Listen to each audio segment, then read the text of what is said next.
Matagal na tayo magkakilala, Uno. Kaya pinagkakatiwalaan kita.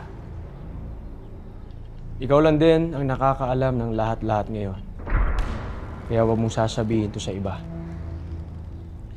Kilala mo ako, Calvin. Di kita ilalaglag. Pero ano nang plano mo?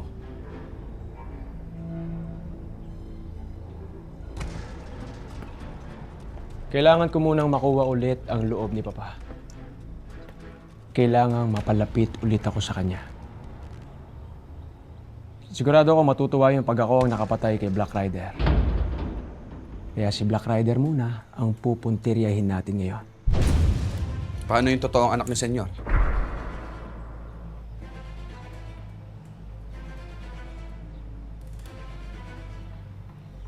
Siya ang sunod kong hahanapin at papatayin.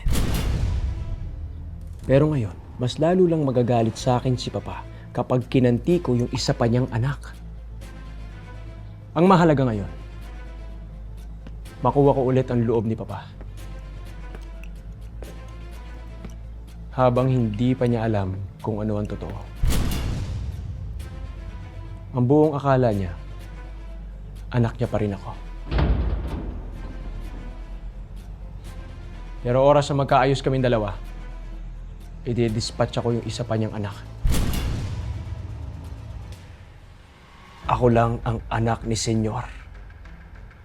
Wala nang iba. Ang buong akala niya, anak niya pa rin ako. Pero oras na magkaayos kaming dalawa, i-dispatch ako yung isa pa niyang anak.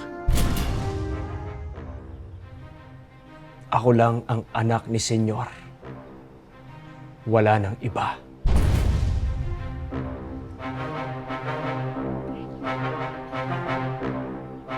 Hanapin niyo yung Alma. Kukuhanin natin siya. Siya ang gagamitin natin para makuha natin si Black Rider. Sisirain ko ang buhay mo, Elias Guerrero.